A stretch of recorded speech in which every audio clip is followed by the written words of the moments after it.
Tyrese Haliburton and Pascal Siakam combined for 43 points, and Ben Mathurin adds another 27 points off the bench as the Indiana Pacers take a 2-1 lead over the Oklahoma City Thunder. We're going to talk about it all and more right after this. Welcome to the number one place for your daily basketball news and analysis, NBA Central. What's going on, NBA fans? Welcome to another episode of NBA Central, your number one spot for everything basketball related. I'm the host there, Hayes, but more importantly, you guys can follow the channel at NBA Central Pod on every social media platform we happen to be on. With that said, let's go ahead and get into this content for today, y'all. And the Pacers are doing it, man. The Pacers won Game 3 against the Indiana Pacers, 116-107. This was a game that initially looked like it was going to go the way that a lot of the other games have gone. That's with the OKC Thunder outscoring the Pacers by 8 points in that first quarter. But we said that one of the keys for the Pacers in this game, especially going back home to Indiana, was going to be you cannot be out to large deficits. Really, you don't want to start off to that. They started off being out to an 8-point deficit, but they closed that gap before halftime, scoring 40 points in the second quarter of this game, only 28 by the Oklahoma City Thunder, and that's when the Pacers really started to take command. They went into the half with the lead. Now, the Thunder, for what it's worth, came back in quarter three and won that 29-20, but then the Pacers put the clamps on, only 18 points scored by the Thunder in the fourth quarter, while the Pacers scored 32 points themselves, almost double the amount of points than the Thunder were able to put up in that game. And to me, one of the adjustments that was made in this game is that not only did Rick Carlisle, trust Ben Mathurin more in this game, who went 9 of 12 from the field with 27 points, but also, it seemed like they were trying to went in attack mode, more points in the paint, things like that. It seemed like that was kind of their focus going into this type of game, and they just wanted to attack they wanted to attack the Thunder throughout this game. And for what it's worth, they did a pretty damn good job at it. You got to give a lot of credit for what this team was able to do, and I feel like the Pacers are really kind of playing with a lot more confidence than a lot of people expected them to play with in this game. When you look at it, the Pacers overall in this game, they went 11 of 18 in the paint in this game. 11 of 18, that's 61% in the paint, while the Oklahoma City Thunder went 9 of 27 in the paint for only 33% there. So that really helped this team quite a lot when it came down to it. And this team just did not settle for bad shots, did the Indiana Pacers in this game. And that's really what you wanted to see and needed to see in this game. You also get a game in this one, 22 points, 11 assists, 9 rebounds from Tyrese Haliburton to go along with 1 block, 2 steals in this game. He did have 4 turnovers, who would accounted for about a third of the Pacers' turnovers. They only had 13 turnovers in this game, which is really good. They actually won the turnover battle, 13-17 in this. I'm sorry, 13-17 in this game. So shout out to the Pacers there. And this was just one of those games again where, the Thunder didn't do anything that you look at and you're like was hugely wrong. You had Chet with the double-double with 20 and 10. You had Jalen Williams with 26 points, 6 rebounds, 3 assists in this game, and a steal. Shai didn't have the type of output that you've used to seeing him, but he went 9 of 20 from the field, 5 of 6 from three-point line for 24 points. Nothing really off the bench in this game at all. Yes, Alex Caruso had 8 points, 6 points for Isaiah Joe, 4 points for Isaiah Hartenstein, which still is only 18 minutes played by Hartenstein in this game. A little bit questionable when it comes down to that, but the Pacers just played such a sound game, shooting over 51% from the field as a team, only 33% from three.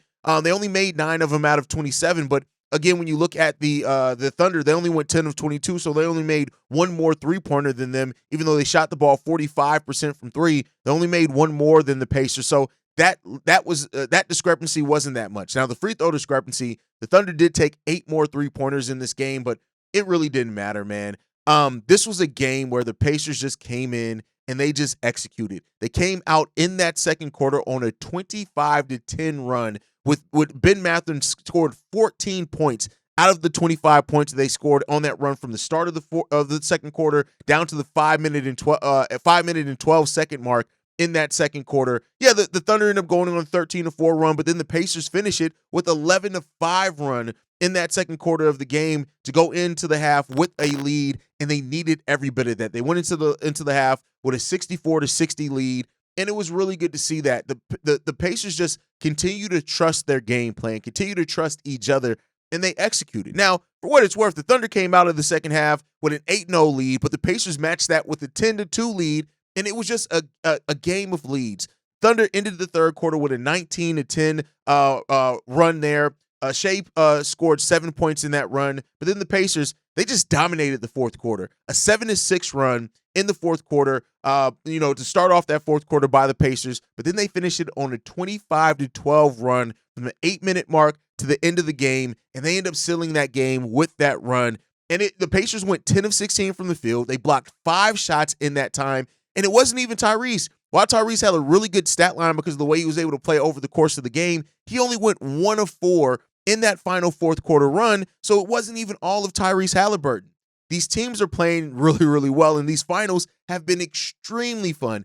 I, for one, just say this, this is why, everybody who kind of talked down about this finals and wasn't really excited about it and really gave the Pacers no chance, they've now won 2 out of the first 3 games in this series. And a big part of that is due to the coaching of Rick Carlisle. He has had this team together. He's had this team focused. He's had this team locked in.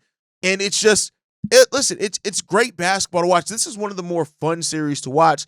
And the Pacers now, even though they've won 2 of these games, they still need to protect home court. They still need to win Game 4 at home before the series goes back to Oklahoma City. You have to win that game. If you do not, it's good to continue. The Thunder can get right back in the momentum. If they win Game 4 and they can turn around and win Game 5, they're right back with the momentum in their favor. So the Pacers need to continue doing what they've done, how they've prepared. Game 4 goes down on Friday, so one of the shorter turnaround times as far as that we've had in these finals so far. Then they have a break all the way till Monday, so they got a nice little break in there. But we'll end up seeing what this team could do. But this series, man, has just been fun. And it's hard not to look at this and not say that this is exactly, Adam Silver's probably somewhere right now smiling with a huge grin on his face, looking like Nosferatu, because you get 2 teams. Keep in mind, both these teams were built organic or built well, right, with intention. They don't pay the luxury tax, which is another thing, right? So not even close to the second tax apron.